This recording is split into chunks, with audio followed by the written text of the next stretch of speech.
much, much, much power and energy to the women who didn't make it during childbirth and Mm. do forced C-sections, and their families and their significant others who have to raise their babies without the presence of their mother. This like really needs to stop.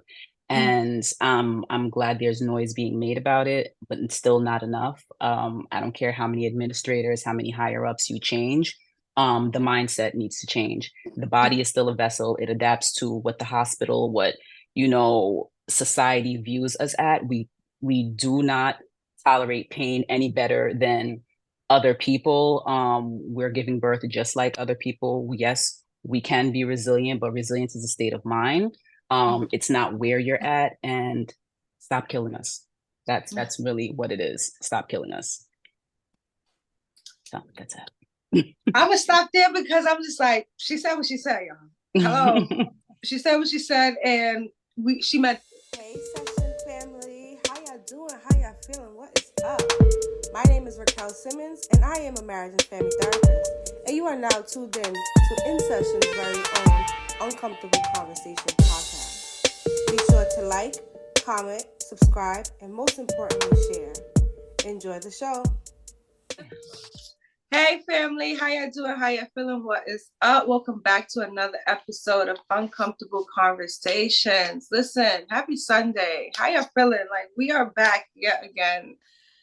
It's been rough. This week has been super busy, but super rewarding. Like, you know how you just have to get so many things out the way for like the bigger picture? This week has just been so much of alignment of the bigger picture. So anyway, we here on Sunday. It's a whole new week, and I have an amazing guest with me today. So I'm super excited. We're about to have a beautiful conversation, and I'm just like, I'm ready for it. So we're gonna just get right into it. I'm joined here by the beautiful Lantzy Denis. I'm sorry, and listen, if y'all already read the title, you already know what this is about to be about, but we're gonna get into it because if you guys have watched my live episodes, and if you haven't, what are you waiting for? But we had spoke to a doula, but she wasn't even near us. Like, she wasn't in the tri-state where we needed her to be. So I'm super excited to have this conversation with someone who works based out in New York. Because this is like super beneficial here. So without further ado, I'm going to introduce our guest. Miss Lantzy, how you feeling? How you doing? I'm here. I'm feeling good.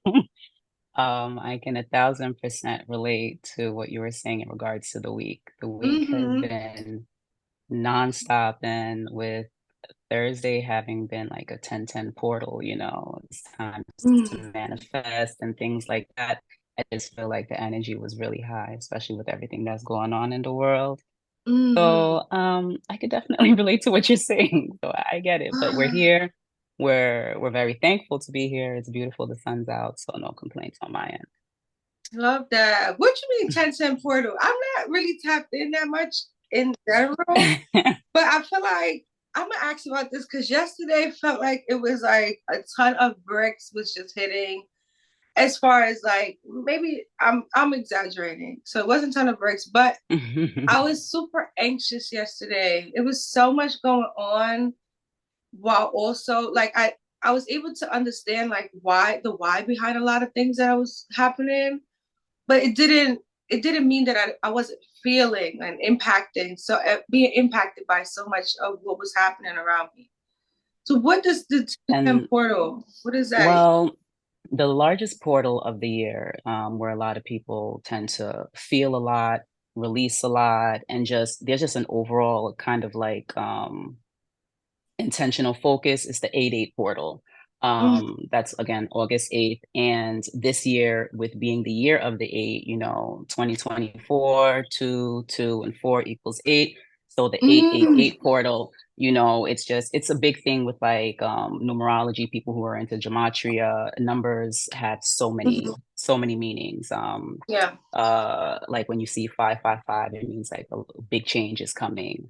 People associate 666 with something as being negative, but it can be something involving money, and just your spirit guides and angels are, around paying attention to you. But as far as October 10th, it was just another time to manifest, just like with people with the full moon. People say you don't really ask for anything during the full moon. You kind of like release, like, it's feminine energy with the yin and the yang and everything. But again, it's what you set your intentions to be. The same thing as crystals. Each crystal has its own meaning, but it's all about being intentional with what you wanted and what you wanted to mean and provide for you. So this portal was just a time to, again, sit still, just pay attention to what's going on in your environment and kind of figure out how you want to direct it or redirect it.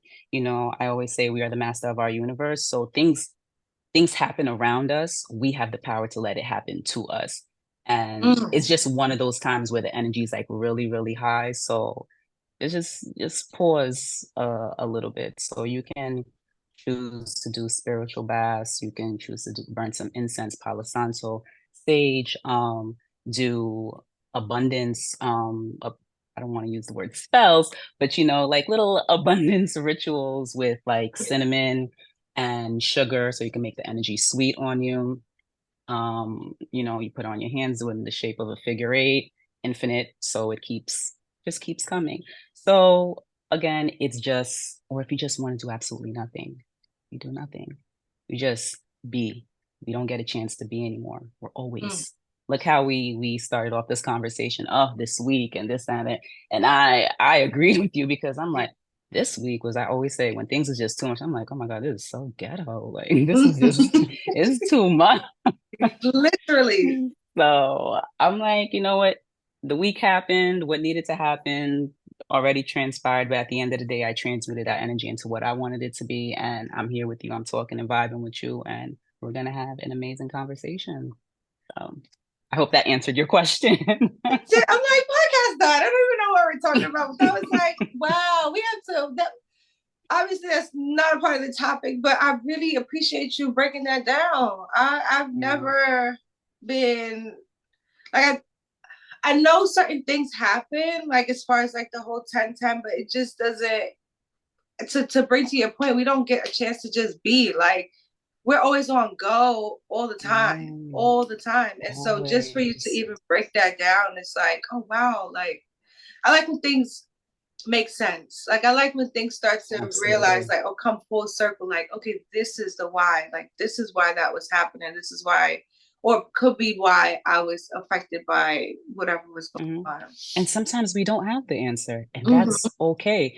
As long as you can realize we can't control everything, we can only control what's in here.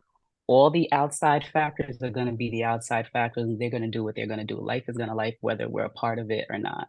But we just have to really just accept the fact that we're a part of this. We're a part of this whole matrix that we have going on, and we just have to figure out how to survive it. I'm trying. Like the last week was kicking my ass. It was ghetto. It was ghetto. Oh my God. Right? Like I was fighting back. It was fighting harder. I didn't know who was winning. I think I came out victorious, which is great. That's awesome. Ghetto for sure. All right. All right. So if you can, please let us know a little bit more about yourself. Who is Lantzy? What does Lantzy do? Hey, I'm Lantzy. I am a mother of 3 beautiful boys, Marley, Sage, and Rowan. Today is Marley's birthday. Happy birthday to Marley. I have a 15-year-old, a 12-year-old, and a 9-year-old. They are absolutely everything. Everything that I am, for the most part, is because of them. I tell Marley he gave me my most important job title, and that's the title of being a mother. And although not easy, because again, life is lifing, it's just so awesome. It's shown me parts of myself that I didn't really, was not exactly clear to me. but something kind of ignites in you, and you don't necessarily know when it's going to happen. It just happens, and and it could be before you even become a mother. It could be while you're carrying, while you're trying. It's just you just have this thing to just do right, be right, because you have this person that just always has these binoculars and these this microscope on you, where they literally watch everything you do. They watch what you do. They watch what you say. Um, but with that being said, I feel that that segues into what I do, which is doula. I'm a doula. My my company is called Guided Hands Doula. I feel it's pretty much self-explanatory. Not I pretty much, I love to be very intentional with my work. I love to be very intentional with the people I come into contact with. Um, it's very enjoyable because I've been in the medical field for Marley's 15. I've been in the medical field for 15 years. And I can say I've seen different sides of it. I've seen the side where, I'm just instructed to do something. I've seen the side where I'm trying to move up in a direction that I thought I was interested in. I've been a patient. I've been admitted to hospitals. Um, and I've been on the side where I have to advocate and support someone. And depending on your level of knowledge is how they treat you. And even still, you can be so knowledgeable on something, and because of the way you look, you know, they kind of undermine that and kind of dismiss it. And I'm very fortunate to be where I am and have the just just the doula movement just grow the way that it is, and it just continues to go in an upward way, and it's being received very, very well. Some people look at it as, you know, we just come in here like guns blazing, like, you're not going to do this to my. It's not even about that. Like, look at me. I'm so zen. It took me some time to get to this place of just being calm and just being, you know. Um, but I can say I am a different beast when I'm in the labor and delivery room, because I know what I know. And I don't always let them know what I know until it gets to the point where I have to show you and tell you what I know. But but who I am a very like chill. I love cracking jokes. Like I'm the jokester. Like my friends will say, Lantzy's silly, Lantzy's goofy. People can't always tell that because I do have this shy thing about me. I tend to be on the more low key side, but around the people I am comfortable with, I am silly. I love laughing. Um, I, I love eating. Um, I just love I just love listening. I love helping people. I love listening to my surroundings. I love taking notes. Everyone is my teacher. You know, people say they love to come and just, talk and just kind of like vibe and just kind of like build and see what they can get from me, or, whatever the case may be. But I get so much from the people that I interact with, because this is why I'm like here today. I have the information because of the interactions, and the many interactions I've had in my life, let it be negative or positive. You learn more from the negative, though, because you learn not to repeat, or you should. You should. Oh my goodness. Thank you. Thank you so much for sharing. Before we get into our topics, because I'm so eager to ask you so many questions now. But before we get into our topics, I do want to go through our icebreaker game.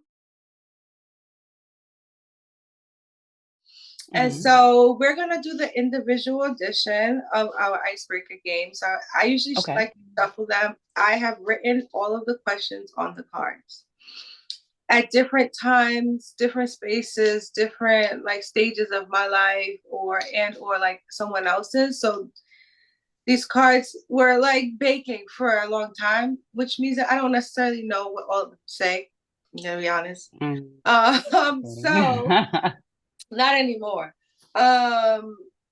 but I shuffled them just because I don't want people to think that like things were randomly or purposely selected. Okay.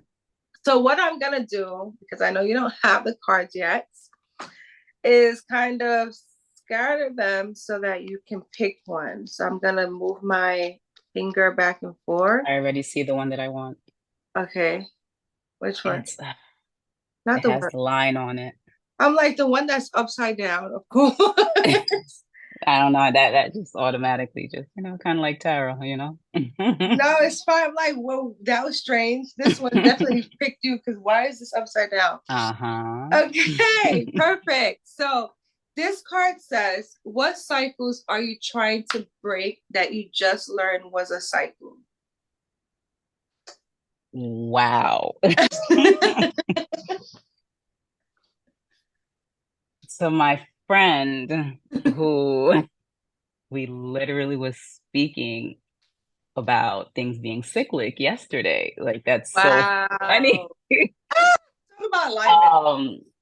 Um, I think without going too much into detail, um, I'm going to say setting the boundaries and keeping it. And this is it sounds very generic, but let me elaborate. I I've learned over time, we choose to set boundaries after something happens instead of just knowing I can see that I don't want to interact with this person. Let me set the boundary now so that I don't even give that person the opportunity to do X, Y, and Z. I can already see my manager has a tendency to ask people to do overtime. And let me set the boundary now that I don't do X, Y, and Z so she doesn't even have to entertain the idea or thought to even come and speak to me in regards to that. So when we see it, we tend to give people the benefit of the doubt instead of just saying no right off the bat. And we say these things in our heads, Right. and people don't know we say them in our heads. And depending on the person, we're like, I'll let this person slide. It's just one time. This person doesn't mean it in that type of way or whatnot. So people on the outside is like, oh, she's setting boundaries and she's taking steps to get there. But to me, because there's so many different versions of me inside of me. That's like, girl, you set that boundary and you broke it, but you're portraying to the world like, you're taking steps. You should have been taking those steps like 6 years ago. So I always say you can lie to the world and you can't lie to yourself, but you can't lie to yourself. And even taking that a step further, I always make this reference. This is why a lot of people avoid mirrors because it's undeniable what you see in the reflection. I'm sitting there brushing my teeth. I just told my kids, we can't go to the movies today because I don't know, mommy has a client. No, in reality, we ain't going to the movies because I just don't want to. So I'm sitting in the mirror, like, just hearing them parlaying in their room and, they're like, dang, we really wish we could have went to the movies and this, that, there. And I'm hearing this conversation go on and I'm in the mirror, like brushing my teeth and I'm looking at myself like, did you really lie to these kids? Not only on your profession, but also because you just want to be lazy and you don't feel like mothering, which is in your right, but why lie about it? So it's like you have these conversations with yourself, like not even intentionally having that conversation with you, but energy don't lie. If you're vibrating on that wrong energy or your intention is kind of a little shaky, honey, it's going to be in your face all the time until you rectify it. So back to the card, um setting intentional boundaries. Wow. Do not give myself time or do not give situations time to repeat. So therefore they won't be cyclic. They won't it won't be a repeated cycle. And there's so many words that are overused nowadays because I feel like the world is going through an awakening and boundaries, energy, frequency, cycles, trauma, all of those words are words that I'm glad they're being utilized, but are they being utilized in, oh, another one is narcissism. are they being used in the right way? Are they being used to actually conclude something, to correct something, or are you Mhm. using it just to sound smart, to sound intelligent? Um, Holding ourselves accountable is key. And you have to surround yourself with people that reflect exactly who you are. You guys don't have to be the same exact person, because I have literally 4 people in my life that I will go to war for them. And they mirror me. They mirror my heart. They mirror the different stages in my life, and they hold me accountable. None of them sugarcoat. And Mhm. sometimes as a Leo, I can be a little stubborn. I'm fixed in my ways, but I allowed you guys into my space because there was something so comfortable that you guys gave off that made me just feel like, "Oh, I can just let my shoulders down." So I trust what you say. There's no judgment. There's no, after this conversation, I need like 2 days so I can recoup from it. Literally, yesterday we were having that cyclic conversation, and within seconds, it's like, okay, so what were we saying about this? It was as if it was, it didn't happen. Shout out to Keisha, by the way. I have to, because the conversation was with her. That's mine. That's my girl. Like she really Wow. is. Yeah, she's pretty awesome. So Wow. yeah. Um, so setting boundaries is a cycle that I am setting boundaries, and keeping them is what I'm trying to stick to. But the cycle I am trying to break is the excuses I make for breaking those cycles, for Mm. breaking those boundaries, I should say. So yeah, it's a process, but listen, I'm 39 years old. I do not have the time to be like, oh, I'll New Year's resolution. And that's another thing. That, man, I don't even really believe in New Year's. Not really. I don't believe in New Year's resolution, because I don't feel like the new year is January 1st. I really feel it's the first day of spring, when everything comes to life, things awakening. Because why would you do that at the dead of winter? Everything is asleep. What are you manifesting in stillness? No.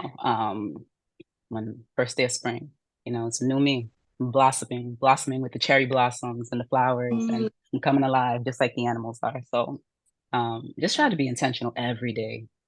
And I don't Mhm. want to sound like one of those like super guru type yogi people, but it it has helped me Wow. tremendously, just being this way. Wow. Oh my goodness. Wow. That was a good one.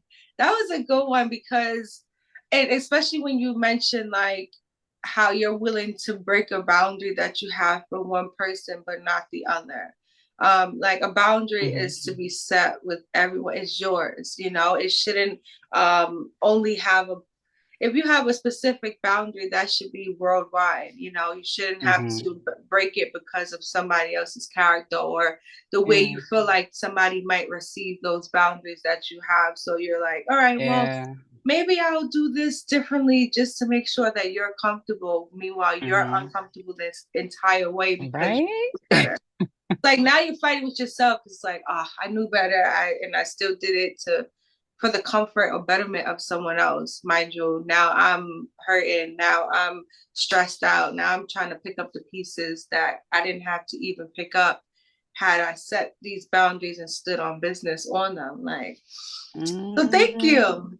I'm like, wow, that was a good one. That was a good one. All right. So I want to kind of get right into it. And you being a doula, why, where, like what? Well, if you can, for those who don't know, what is a doula? And I really want to know, like, what kind of motivated you to into that space of work? Okay. So a doula, in one word, is support. Mm. In many words, it's advocacy, it's education, it's sister, it's mother, it's daughter, it's grandmother, it's fight, it's love, it's patience.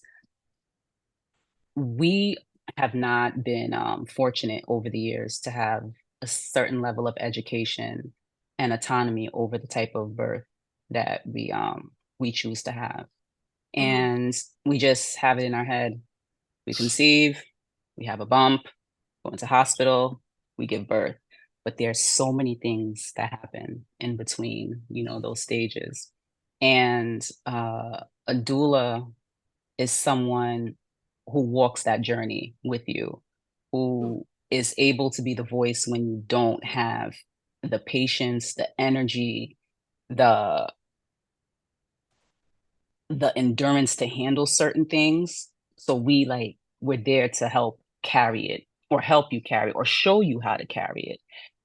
Some people are looking for someone to fill that void as far as a partner, because not everyone is fortunate enough to have a partner go through this with them. So they look for that. Some people have situations where they have absolutely no family. Some people are having a child not by choice. Some trauma could have taken place where, an abortion was not an option. So they're like, I'm going to do right. I'm going to keep the baby, or do what I feel to be right and keep the baby. And they need like a mental coaching through kind of like stepping into this new role, because it wasn't something that they were prepared for. It's not something that they planned for, nor is it something that they wanted. But you are there kind of like a guardian for them, like a guardian angel. And again, with the education, a lot of people don't know what they have the right to do and to ask for, or to negate, or even the kind of person who's caring for you. Someone is speaking to you a certain way and you don't like it. I no longer want you to provide care for me. It's really that simple. I don't want to be in this position. I don't want someone to keep coming into the room and asking me if I want this, if I want that. I don't want someone to induce me, and I don't want to schedule a C-section. They don't understand how many don'ts you have the right to say. And they don't really give that option. Now they're starting to open up doors. Well, I mean, if you want, but studies have shown, please, practitioner, okay, with your studies have shown. Again, practitioners mean you're still learning. You're continuously learning. You guys have to go through training. So you guys are not all knowing. None of us are. But you come around certain people who are so set in their ways, especially when they've been practicing for so long, and they come in guns blazing. Oh, you have to do this and you have to do that. And they kind of like scare these women, especially if a woman is younger, or even a woman who's older, who feels like, oh my gosh, I'm considered geriatric once I'm in my 30s. How dare you? Crazy. um, So I feel like I have to take certain precautions. And of course, we have to take precautions in life, period. But I don't want you to make it seem because I'm in this particular blessing that it's a handicap now and I have to do things the westernized way. And that's the only way. So the way I kind of stumbled upon this, in all actuality, I've always loved the more holistic approach just in life overall. In 2018, I was kind of going a little left. I was diagnosed with cancer. And, when you go in, you think you're hearing one thing, and then you're like, oh, we're just going to biopsy this. And then you're like, oh my gosh, I was back malignant. Like, that's wild. Like, so now all these thoughts are running through your head. At the time, I was married and I had my three boys, and all these thoughts are running through my head. So I know I don't want to go through the process of radiation. I don't want to go through the process of chemo. I don't want all this medicine and all this and that. And that's kind of when I've always been on a more natural journey, because I didn't consume meat. I did eat salmon, snapper, and fish. But Dr. Sabi, I just was like, let me dive into this, a little bit more. And his teachings, just following it to the T, I went completely alkaline. I partially cooked my food, and the food that I will cook the most is mushrooms. Mainly a raw diet. water everything from glass bottles, fruits that were seeded. I juiced a lot, uh, meditated a lot. I cut back on work.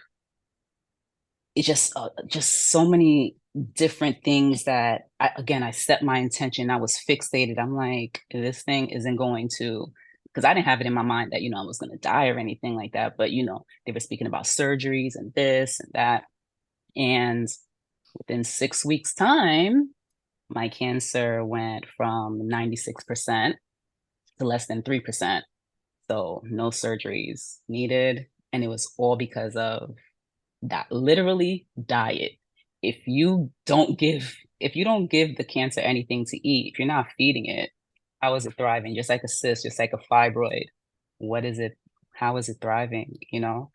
So when I seen that, I literally, not just in the hospital setting, having autonomy over my body and things like that, but just in general, like my mind, I was like, we're not doing this.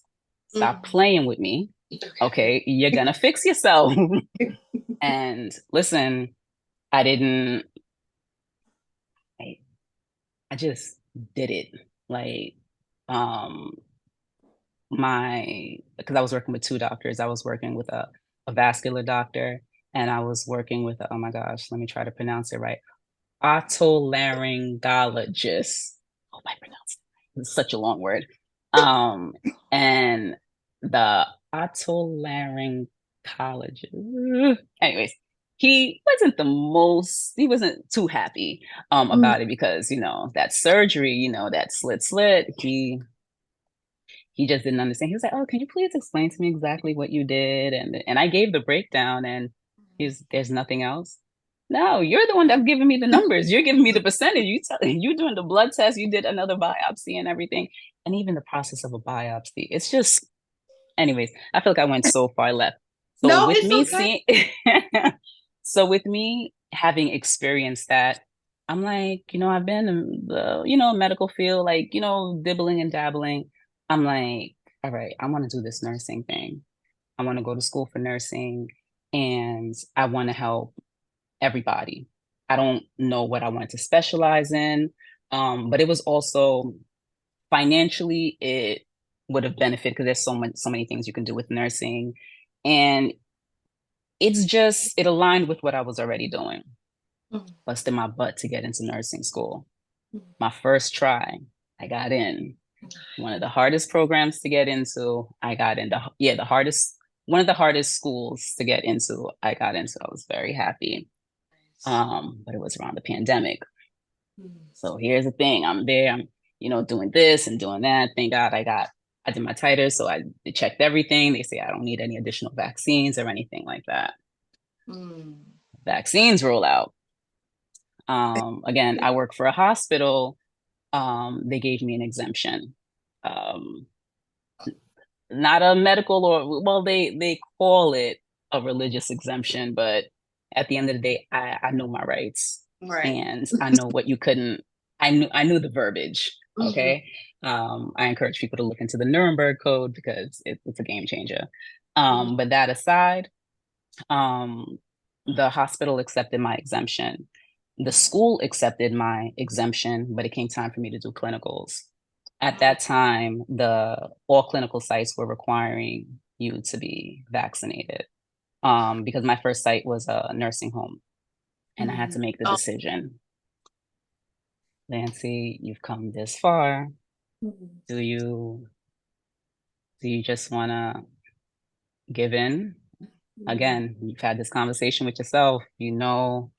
It's not your vibe. You know what I'm saying? So, or do you just want to walk away from it all? And it took me a couple of night shifts. I'm sitting at the hospital. I'm just like, I'm speaking to my friends, and there are some are like, Lantzy, you already know, like, what's up? And the other ones are like, well, the career and this and Yeah. that.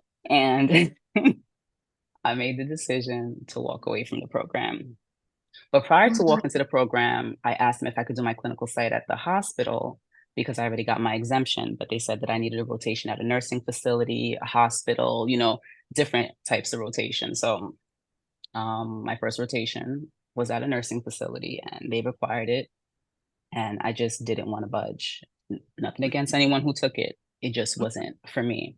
Yeah. And they held my seat for 2 semesters. And when I didn't come back, they dismissed me. But in the midst of that, I'm just because when you're in nursing school, you're all doing a whole bunch of like research papers and this and that and things of that nature. So all different not even apps, all different advertisements come up and things of that nature. And something came up about doula work.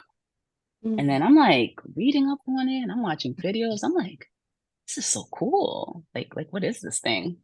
So I realized the autonomy that you have again over the type of care you want to provide. And unlike if I were to be a nurse, if me wanting to help people and things of that nature, the way nursing is right now, you're only allowed to be in the room for a certain amount of time, or you're spending too much time with this person, or you have to administer this medication. And it's all things that I really, really didn't align with like that. So I'm like, you know what? It was like kind of a blessing in disguise because I still get to provide the kind of help that I want. Come to find out, I resonate more with women's health. I'm a woman. I care about health. And I get to help bring life earthside. And I'm like, you know what? Let me just sign up for this and see what it's about. Signed up for it, went through the training, through Mama Glow, through Latham Thomas. I don't know if you've heard of her. Latham Thomas is absolutely amazing. She's doing so many amazing things in New York as far as pushing I this. never heard of it. Definitely, yeah. I would love for you if you could send me her information so I can put it out there. Yeah, absolutely. Yeah, so I went through the program after, training, this, that, and the third, and, just a whole bunch of like, just getting to the root of everything. It's not one of those programs where you just watch videos, write papers. No, there's a lot of internal work and really trying to understand exactly what it is, why it is, how it is, and what you're going to do about it kind of work. And and I came across some dope people, from so many different states and some really dope women. And here I am 2.5 years later, and I'm a birth and postpartum doula and training to become I completed the training for a lactation consultant. I just have to take the exam. I just have to find time to do that because life is lifing. Listen. But that's how I got here, and I have not regretted anything. Like I get to work in my purpose. I get to work for a purpose. I get to control my schedule. Aside from when the baby's ready to come, like that's not my schedule. Like I'm on their schedule and their time. But it's just a freedom and an ease where someone's not looking over your shoulder telling you, "Oh, you're not supposed to do this or you're not supposed to do that." You work for that person.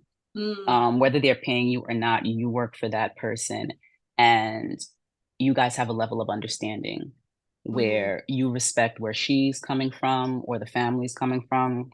They respect where you're coming from, and if you guys mesh well together, then this is your journey to take together. Not every doula is fitting for everybody. You have to find a doula that works for you. Some people like a doula to completely disappear. I have a client, hired me, paid me. She's living her best life. She's like, I just need you in that room. That's all she cares about. She doesn't care for all the training and this, that, and that, because her life is so hectic. So hectic. So she just likes to periodically check in and how are you doing? I'm here, just make it. That's all she cares about. But in that room is where you need to be, Lantzy, when I need you. And I will be there, I promise. I have someone else who just she just wants all the talking and all the touching. Oh, she wants all the touching.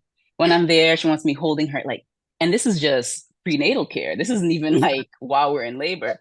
She just wants me holding her hands. And I was like, I Mhm. don't want to like trigger something and, spark, some contractions or whatever, because there's Yeah. certain pressure points in it, but she loves her hands and her feet rubbed. Oh. So you just have different people and you just find the person that works for you. The same way you guys interview us, we Mhm. interview you as well. Because it's not, if you find like a real bona fide doula, it's not about the money, Mhm. because it's not out here paying millions of dollars. It's really a passion that the person has to have, Yeah. and the help, care, and education that that person wants to not only give you, but also instill in you. So that way, if you do decide to have children in the future and not have a doula accompany you through that journey, you have the knowledge for yourself.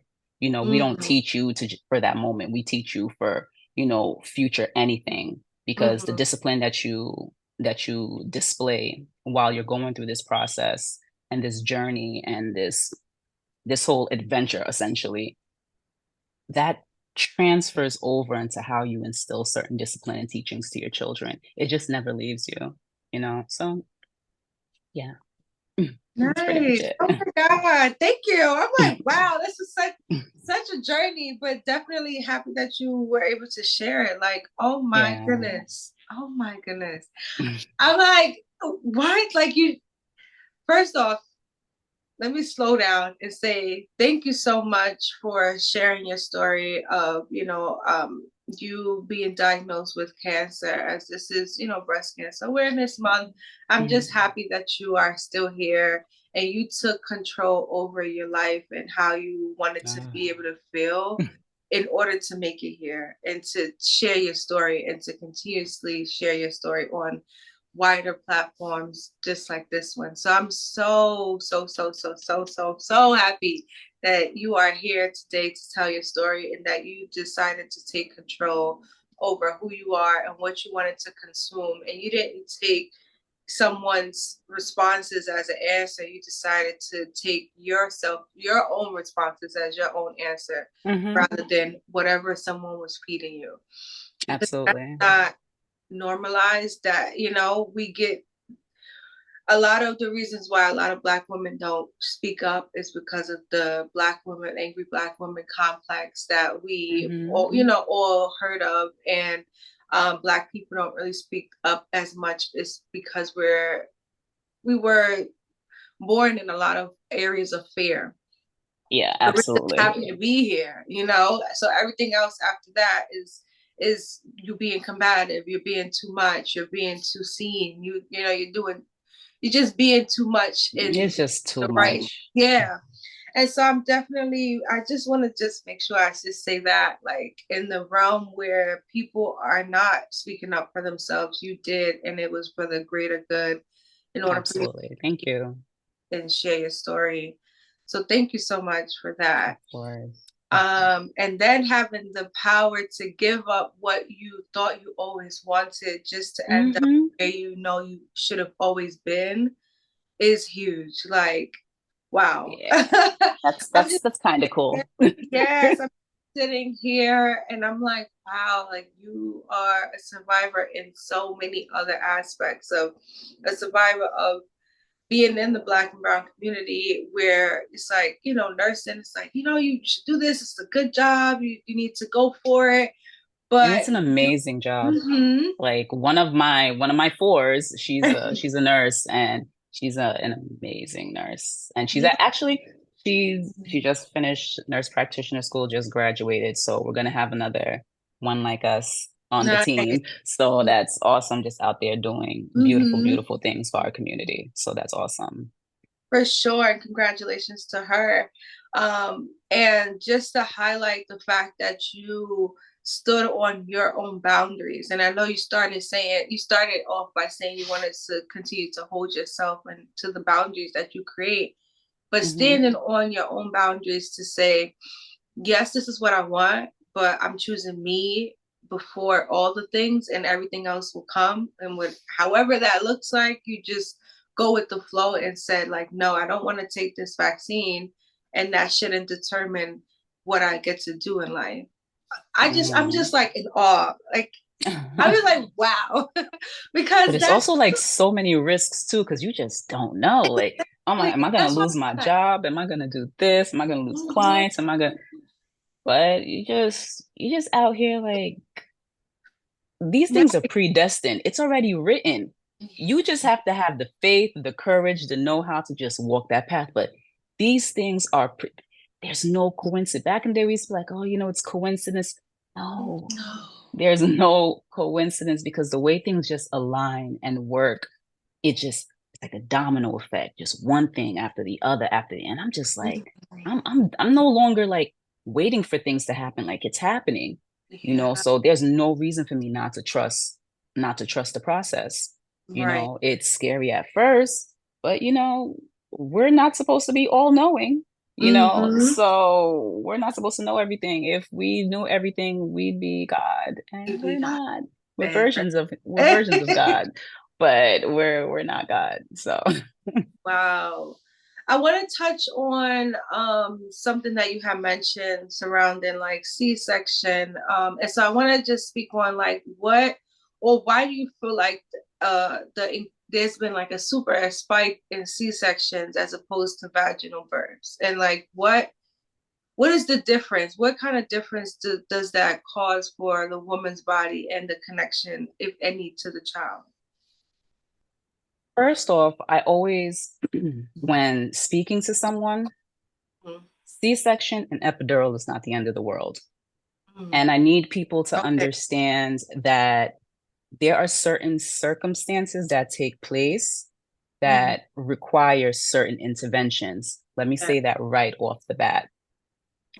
But we are in a place right now where there is so much monetary gain at the expense of Black and Brown women. And the reason why they can conduct these type of experiments is because unfortunately in New York, fortunately and unfortunately because the resources are available to us, but there are so many women on state insurance where they document everything. They document every single thing. Like I work with aside from working independently, I work with something called an organization called CDI, Citywide Mm-hmm. Doula Initiative, and it's an amazing program for people who cannot afford doula services. So it's provided to them as long as you live within the certain zip code, um, within the boroughs. I think except for Staten Island, I'm not 100% sure. You can receive free doula care. You just have to meet certain criterias. And Mm-hmm. again, I've met so many different women from all different walks of life. And you kind of see when you walk into a hospital, when they look at that insurance, I'm like, okay, we're about to play. Yeah. It's kind of like that vibe that you get. And the numbers, the Mm-hmm. number of C-sections, the increase, Mm-hmm. it's almost like it went from less, I think it's before 1965, it was less than 5%. As of last year, Right. it's 33% increase. Wow. And so why do you It's up to, what is that?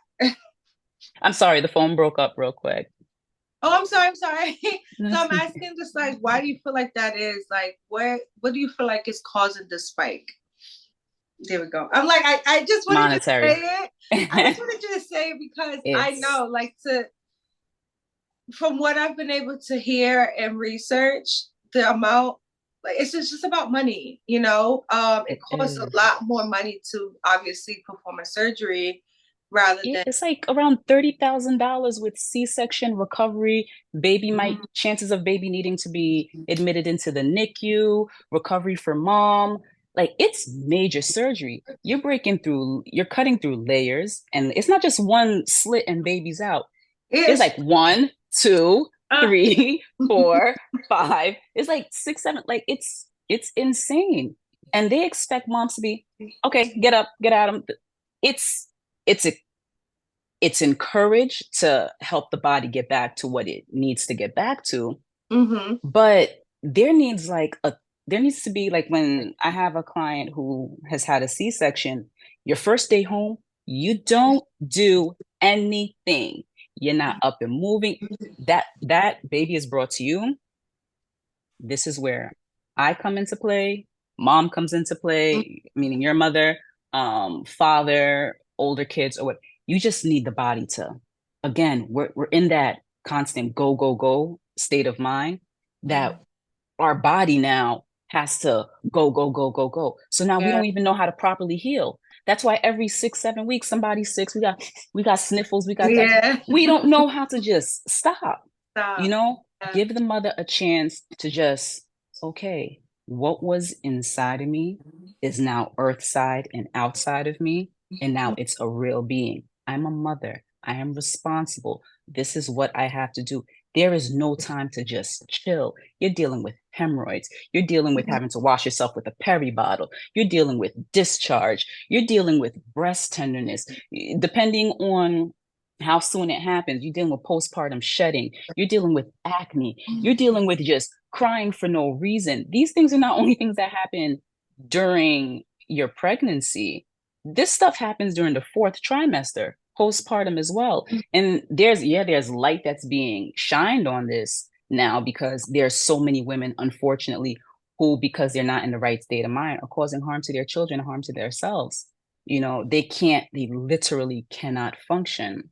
Right. So back to the whole C-section thing, again, if medically necessary, if labor has stalled, things happen. I completely understand.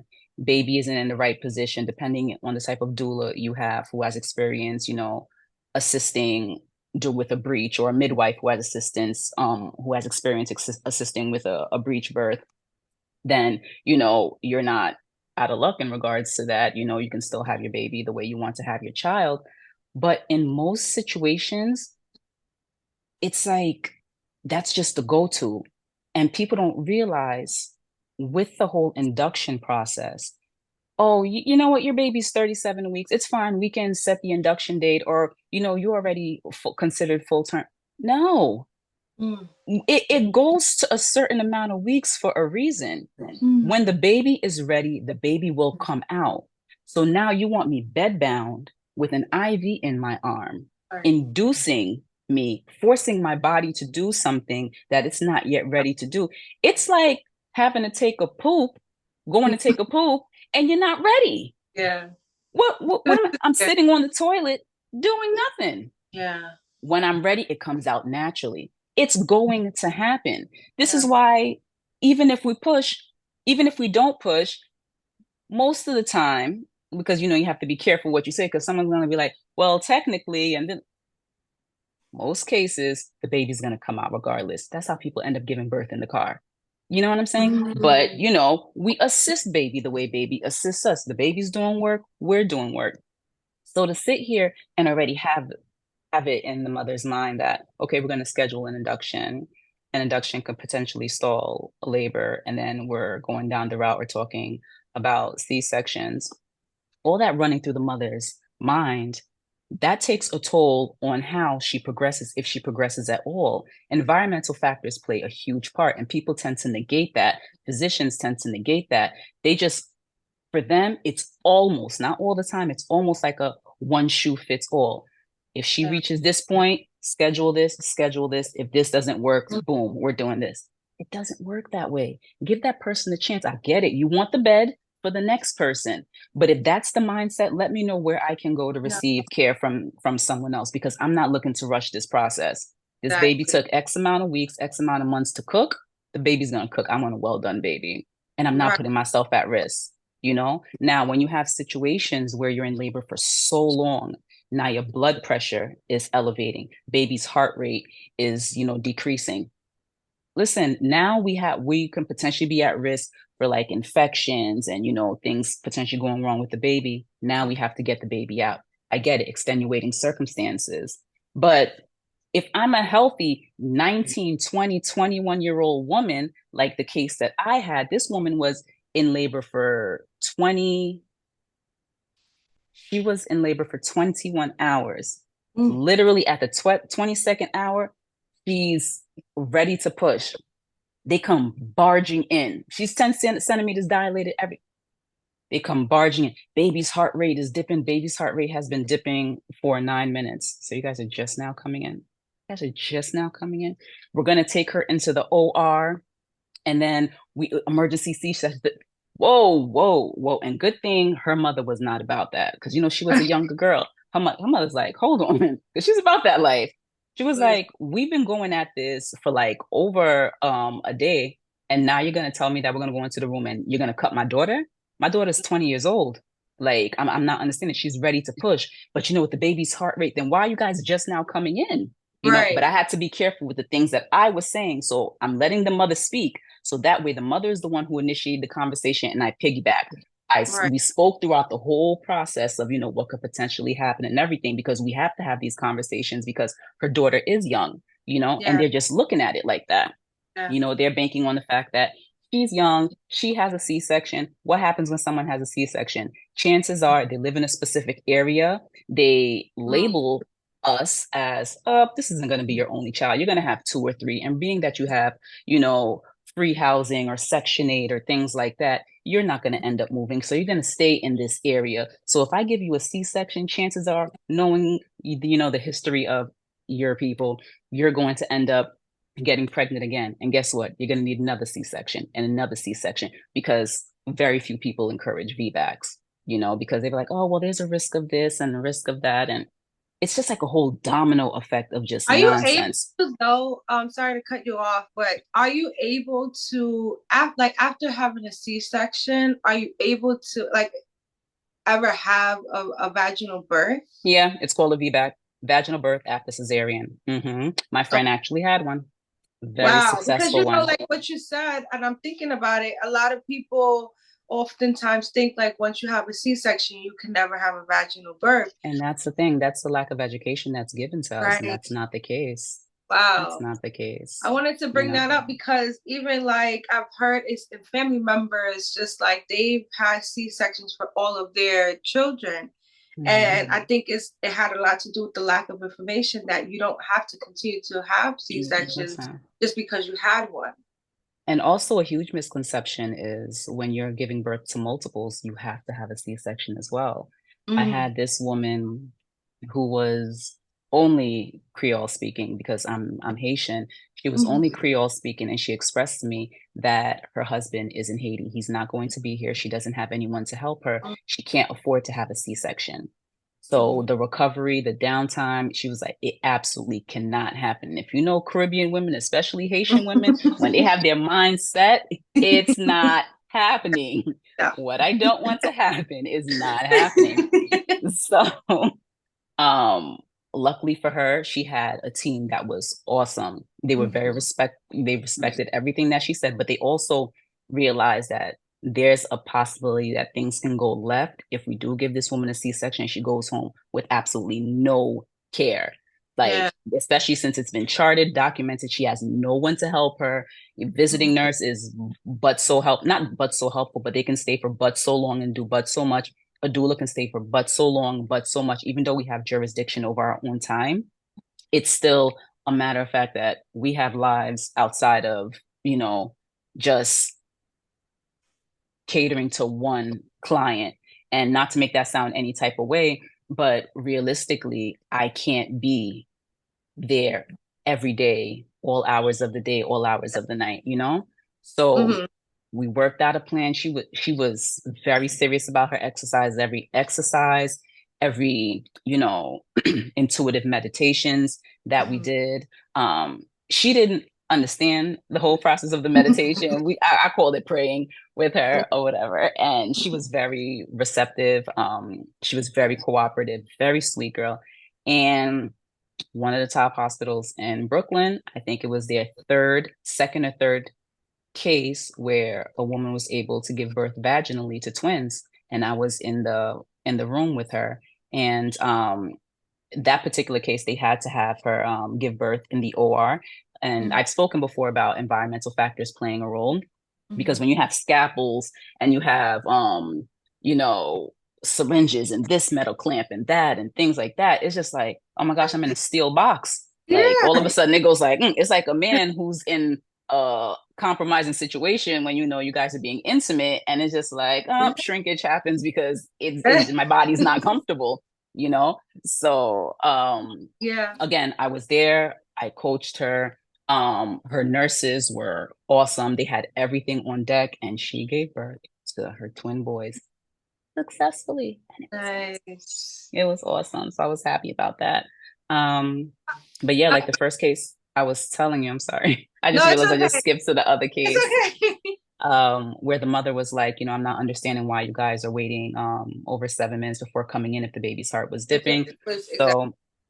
So they were like, well, just in case, we're going to take her to the OR in case we have to perform emergency C-section. That's when I was like, no, like I was telling you, because what is it that you guys can do in there that you guys can't do Can't do here? out here. You Right. guys can't sit here and bank on a C-section. She's going to have a successful birth. Give her a chance. You guys have not given her a chance. She's gotten this far. She's dilated beautifully. She's young. She can do it. Why not try? Why change her whole surrounding, her whole environment? So now she's focusing, having her body and her mind get acclimated to a surrounding that, one, she wasn't in, and two, she doesn't want to be in. Now she's scared because she's like, okay, something is wrong.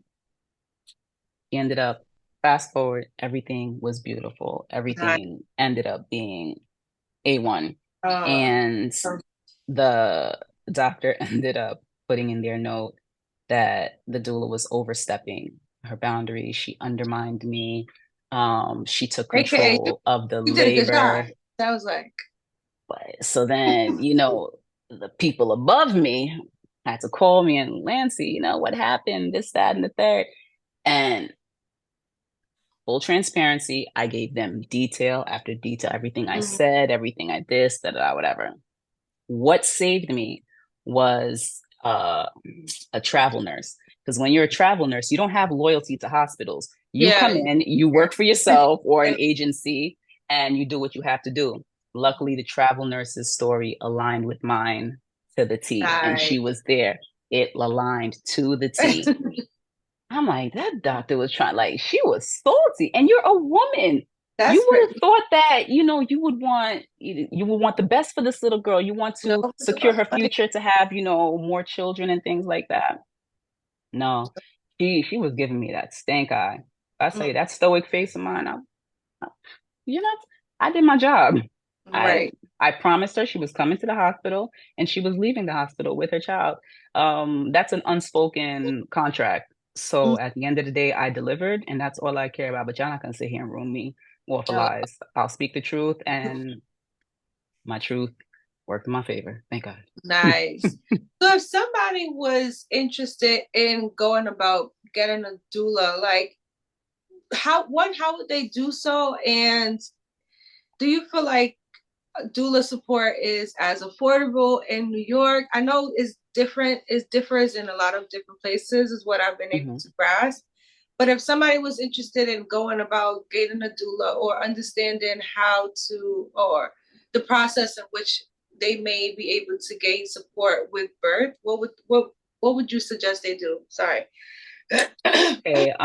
First of all, Google is like your best friend if you don't, if you can't do, word of mouth, or you don't know anybody through word of mouth. Again, like I told you, the citywide doula initiative for people who are on state insurance. Mama Glow is affiliated with them. I think Caribbean, but I don't want to butcher any organization, so let me not. But there's so many different organizations under the citywide doula initiative, and you don't have to pay out of pocket. Or if you want some, like, say for instance, you do have the means to afford a doula, but you don't have, like, top tier funds, but you don't qualify for Medicaid, you can request, like, say for instance, a doula trainee who is looking to get certified. They're still a doula, but they're looking to get certified, so they can charge on the lower ends of things. But for the most part, you can find a doula for between as low as $200 to as high as 5,000, or even more, depending on the services that they're providing. Now, there are birth doulas and there are postpartum doulas. The birth doulas, for the most part, prenatal, help you with labor, and maybe like one visit at home after you give birth. but postpartum takes care of everything else. And then you can have a full spectrum doula who does, everything. Again, you can find Google, you can find anybody, and you get Right. to interview them. I feel like Mama Glow has amazing selections for doulas because they cater to everyone. They interview you and then they go through their roster like, this person works, that person works, and then, you go through the process of interviewing them and the one that you're interested or, you find that you more so resonate with, and that's your girl. That's your Yeah. person. Wow. Oh my goodness. I'm like, there's so many people that I know personally and just outside that is gonna definitely benefit from this conversation. I'm so Just happy. because of like the access. And I know a lot of it is where you reside, is how you get treated, which is trash in my opinion. But also it's just around the process of giving birth is already a lot. Let's just start there. Oh, of Like the course. process from the time you get pregnant to on, it's a lot going on. It's a lot of emotions. Your body is changing and all the things. And then one of the things that you have just mentioned is that, like, all right, if your body is not ready, then you're, especially if you're a full first time mom, and then this is kind of what I'm speaking Which towards, is like, longer. It which takes is longer. longer. Your body is not ready. And then you go to the hospital and then they like induce your labor, but you can't move, you can't really do too much. And then they tell you your baby's heart rate is dropping. And I'm kind of picking apart the story that you just mentioned. And a lot of people, if they, especially a first time mom, if we're not as educated as possible, immediately you're like, all right, well, I want to do the best for my baby. All right, let's do it. Not understanding or not knowing that there's other avenues and that you could go towards. Like there's questions that you can go towards and not, okay, like let me just give in. And I think it's just like a lot of people, if they know, and you started off, one of the things that you said, which I thought was really great, was it's a lot more things that people can say no to than they think. Yeah. And so being educated on your no is going to be powerful in the entire process. And I love that you said that, because you can say no, it's your body. You have the autonomy to say what happens and what doesn't. But a lot of people are not aware that they do have that, Yeah. and a lot of people see, as you said, like nurse practitioners as like, all right, I have to listen to this person, I have to listen to the doctors. And as long as you are continue to practice nurse, you're always a student. So they're no experts. So Exactly. I'm listening to what you're saying, and it just makes like perfect sense, because a lot of things can change with the right education. A lot of things can change with the right ways to say or communicate your wants and needs, so that you don't have to go down the route. Now, granted, you did mention if this is what needs to happen for, different circumstances, then it's okay. And I'm glad that you started off by saying, well, normalizing that having a C-section is not a terrible thing. It's a way of life. And also you can exercise what what you actually want out of life by giving yourself the opportunity to say no. No, absolutely. Can I just place you on for 2 seconds? I just had a client that just texted me and I just want to make sure that she's All right, yeah, all okay. right, no problem. No problem.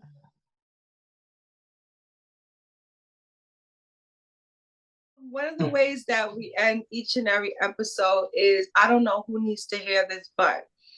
And so you finish the sentence. So what would be yours? I don't know who needs to hear this, but. I don't know who needs to hear this, but we out here. We're here for you. We're here because of you, because there's a need for us.